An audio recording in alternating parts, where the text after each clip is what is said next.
Salama daholo androany isika dia ndao indray raha hiresaka ny mahakasika i mpanakanto Ariana sy ny fanaovany asa soa izay tsy ho voandroany nanaovan'ny mpanakanto Ariana n'izany asa soa amin'ny fanampinana ny sahirana sy ireo Clémaina ary ihany koa ireo manana fahasembanana izay fa efatra amin'ny herany tena no nanao an'izay resaka fanampina olona izay.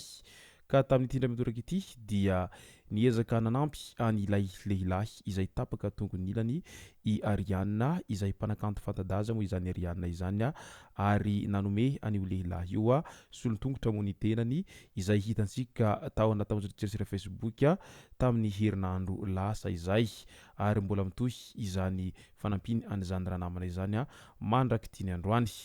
Ka ny pisipiso no mahakasika an'izay no fakafakaina amintsika atao anatin'ity video ity ka manasantsika rehetra anaraka an'ity video ity hatramin'ny farany. Azadino ny milaiky ny videontsika ary tsara voatrany ny miabone amin'ny chaîne-ntsika mba ahafahanareo manaraka tsy tapaka ny video zay lefa isan'andro eto. Tsy ampela moa isika fa avy hatrany tonga dia vavany ndao ary.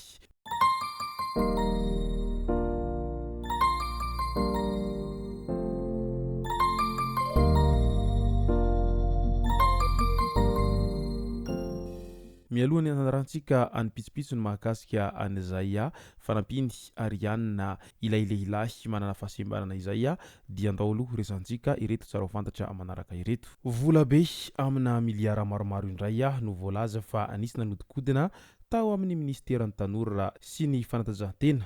Nilaza ny hampanao fanadihadiana ny tompon'andraikitra raha nambaran'ny ministra Marson Moustapha Abdullah tamin'iny andro ny afako maliny. Afabaraka amin'ny mpamatsy vola ny firenena malagasy, lasa sorona ny mpanao fanatanjahantena sy ny tanora, handrasana ny vokatry ny fanadihadiana fa ny vola voahodina aloha dia mahatratra miliara maromaro. Nisy ny vola tokony hanampina ny tanora tamin'ny lalao nosy, ny lalao olimpika, ny lalao afrikanina izay tsy tonga tany amin'ireo tanora na ny atleta tokony hisitraka izany ho hiatrany ny nambaran'ity ministry ny tanora sy ny fanatanjahantena ity. Famatsiana herinaratra indray hoy ny filoha teo aloha Hera Mampianina tao amin'ny pejiny tao. Ny asa rehetra natao dia napetraka ho tombotsoan'ny malagasy. Maro ny efa vita, betsaka ireo mbola tokony ny tohizan'ny mpandimby.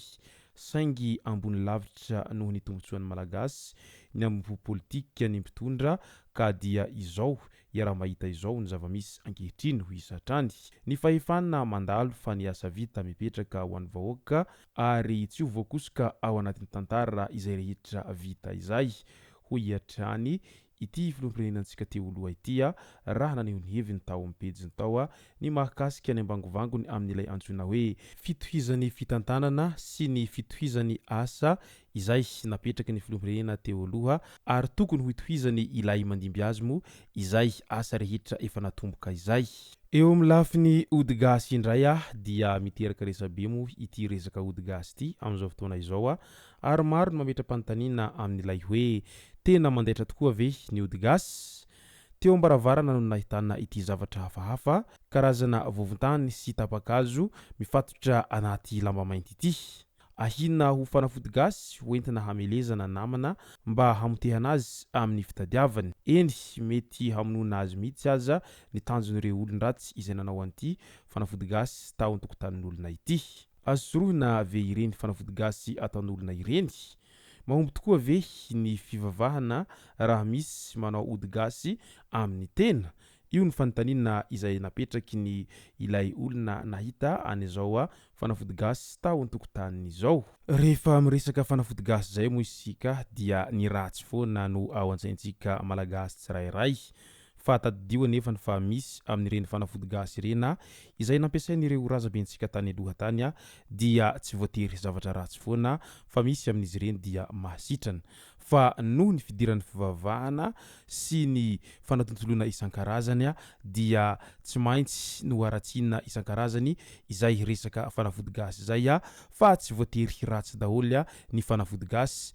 Tahaka ny fanafody amidy eny amin'ny farmasia io misy ny fanafody izay rehefa tsy amin'ny elehany dia mety hamono hahafaty ary misy ihany koa ny fanafody tena mahasitrana, misy ihany koa ny fanafody famonoan'olona toy ireny fanafody fanalan-jaza ireny. Ka arakaraka ny itondrasana azy io rehefa hoentinao amin'ny ratsy ny zavatra iray dia mivoaka ratsy. fa rehefa hoentinao amin'ny tsara io dia mivaly hatsarana. Ny olona tsara sitrapo sy tsara fanahy indray i Andrea Avonjanahary nahita vola 2 hetsy ariary teny an-dalana fa naveriny tamin'ny tompony.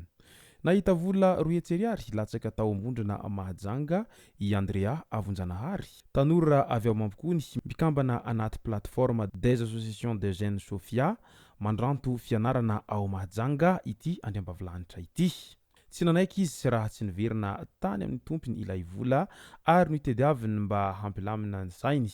Nateriny tany amin'ny pastera olona izay heveriny fa atokisany sady iray aman-dreny aloha ilay vola mba tsy hisiany fakapanahy amin'ny maha-olombelona ary nalainy avy eo rehefa hitany ilay tompony. Vola handoavanao hofa-trano iny latsaka iny nefa fiainana efa sarotra hoy izy. Tamin'ny fotoana ny zatsy nanam-bola mihitsy izy iny fa tsy mampilamin-tsaina ny mihinana vola tsy antena hoy izy raha nirariny soa ilay tompony sady nanaitra ny mpiarabelony.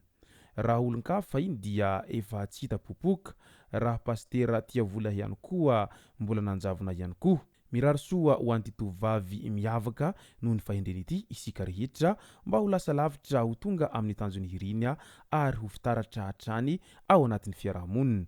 Efa vitsy ny olona manana toe-tsaina tahaka an'izany azo lazaina fa tena efa gisa mainty angambany raha amin'izao fotoana iainantsika amin'izao krizy lava sy ny tsy fananam-bola izay hita eto sy eroa izao dia hoe mahita vola latsaka ka mbola haverina any amin'ny tompony. Ka Andriamanitra manan-karem-pahasoavana no hamaly ny tsara izay vitany ity tovovavy avy any Mampikony ity. Mbola ao anatiny izay fanaovana asa soa izay hatrano dia ny asa soa izay nataony mpanakanto Arianna izay niarahana hita fa nanolotra any tongotra amina plastika izy ho any ilay lehilahy izay nandihy tamin'ny klipy izay navoaka ny farany teo satria manana fahasembanana io lehilahy io ary miasa ao amin'ny gare routière ao Andohatapenaka moa io lehilahy io ka dokera ao Andohatapenaka moa no tena asany ity lehilahy izay tapaka tongotra ilay ity. Tsy vita eo amin'ny resaka tongotra ihany izy ity fa tsy maintsy tadiavantsika asa vaovao indray izy mba hamilomana ny vady aman-janany tsara hoy ny mpanakanto Arianna Mantsy Anitolotra ilay mpibata entana tetsy amin'ny gare routière Maki Andohatapenaka izay vao nahazo solon-tongotra avy tany amin'ny mpanakanto Arianna ity. Maromaroa ny tahaka ny mpanakanto Arianna amin'izay fahaiza-miainany amin'ny fanampinan'ny mpiarabelona izay hita fa ao anaty fasahiranana izay.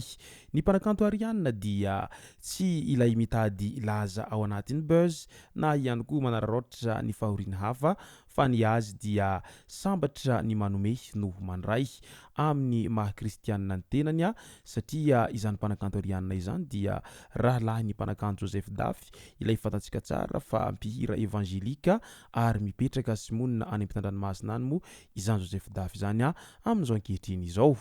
Izay sy izay moa no masaka azona rozy tao anatin'ity video ity tompoko lasy tompoko vavy misaotra antsika rehetra nanaraka an'ity video ity hatramin'ny farany. Aza diny ny milaiky ny video antsika ary tsarovatra hatrany ny miabone amin'ny chaîne antsika mba ahafahanareo manaraka tsy tapaka ny video izay lefa isan'andro eto. Tompoko lasy tompoko vavy mankasitraka dia mirary soa.